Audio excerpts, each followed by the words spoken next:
एक बगल में चांद होगा, एक बगल में रोटियां, एक बगल में नींद होगी, एक बगल में लोरियां। हम चांद पे, हम चांद पे रोटी की चादर डाल कर सो जाएंगे और नींद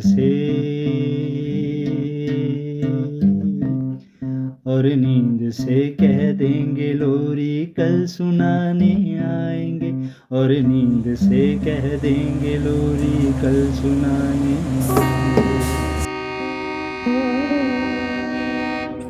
आज मैं सफ़र करने वाला हूँ, हिंदी वाला सफ़र भी और इंग्लिश वाला सफ़र भी। इंडिया के एक ऐसे ट्रेन से जिसका कंफर्म टिकट मिलना ही लाइफ का एक बड़ा अचीवमेंट है, मानो तुमने वॉर जीत लिया हो। लेकिन उससे भी ज़्यादा खतरनाक और एडवेंचरस है उसके जनरल कंपार्टमेंट में घुस जाना और अपने बैठने के लिए एक सीट ले लेना। आज उसी चैलेंज को पूरा करने के लिए मैं जा रहा हूँ राजेंद्र नगर टर्मिनल से नई दिल्ली। ट्रेन का नाम है संपूर्ण क्रांति।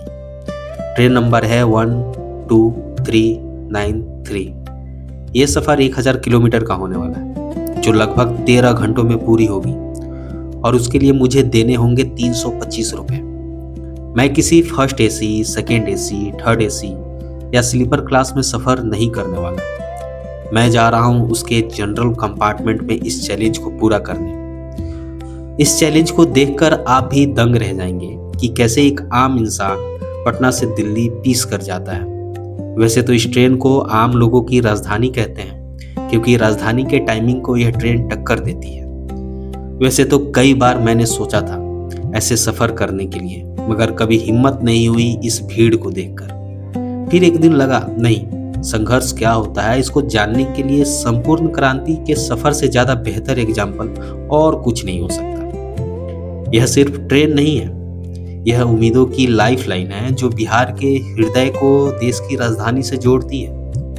लेकिन इस संपूर्ण क्रांति में एक हिस्सा ऐसा भी है जहां सफर सुविधा नहीं है बल्कि सर्वाइवल की परीक्षा है। वही देखने आया हूं कि क्या मैं यहां पर सर्वाइव कर पाऊंगा या नहीं। और अभी फ़िलहाल मैं पंडित दीनदयाल उपाध्याय जंक्शन पे हूँ। करीब 150 के अप्रॉक्स ट्रैवलिंग हो चुकी है मेरी, और काफ़ी भीड़ है यहाँ पे, काफ़ी खचाखच भरा हुआ है और बैठने में भी प्रॉब्लम हो रहा है। वैसे तो मुझे सिंगल सीट मिल गई थी, सामने वाले भाई ने दिला दिया, लेकिन बहुत प्रॉब्लम हो रही है। ये एडवेंचर काफ़ी दिनों तक याद रहेगा मेरे पिछवाड़े को। यहाँ अंदर घुसना ही सबसे बड़ी जीत होती है। यहाँ सीट नंबर नहीं, बल्कि आपकी काबिलियत तय करती है कि आप अगले 13 घंटे खड़े होकर, जमीन पर बैठकर, सीट पर बैठकर या बाथरूम में घुसकर बिताएंगे। नेशनल ज्योग्राफिक की डॉक्यूमेंट्री में हम अक्सर जंगलों का संघर्ष देखते हैं, लेकिन यह कंक्रीट और लोहे के बीच एक मानवीय संघर्ष है। यहाँ ऑक्सीजन कम है और उम्मीदें ज्यादा है। इतनी तकलीफों के बावजूद यहाँ एक अजीब सी आत्मीयता है। लोग एक दूसरे को जानते तक नहीं, पर एक ही दुख उन्हें एक परिवार बना देता है। रात के सन्नाटे में बस एक ही सवाल गूंजता है, क्या विकास की पटरी पर दौड़ते भारत में इन मेहनतकश हाथों के लिए एक सम्मानजनक सीट का हक नहीं? उजला ही उजला शहर होगा जिसमें हम तुम बनाएंगे घर, दोनों रहेंगे कबूतर से, जिसमें होगा ना बाजों का डर। जू जू जू जू जू जू जू जू जू जू जू जू जू।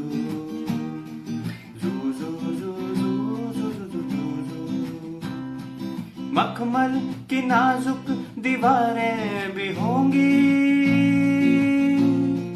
मखमल की नाजुक दीवारें भी होंगी, कोनों में बैठी बहारें भी होंगी, खिड़की की चौखट भी रेशम सी होगी, चंदन से लिपटी हंसेहन भी होगी, संदल की खुशबू भी टपकेगी छत से, फूलों का दरवाजा खोलेंगे झट से, डोलेंगे महकी हवा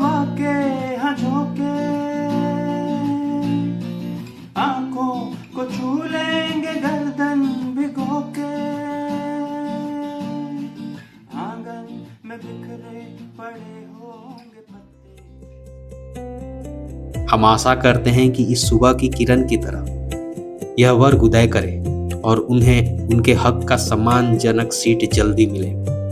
भारत सरकार को ऐसे ही कम समय में अपने डेस्टिनेशन पर पहुंचाने के लिए ट्रेनों की शुरुआत करने की ज़रूरत है, जो ना कि उनके पॉकेट का ख्याल रखे बल्कि उन्हें एक सम्मानजनक सीट भी दे।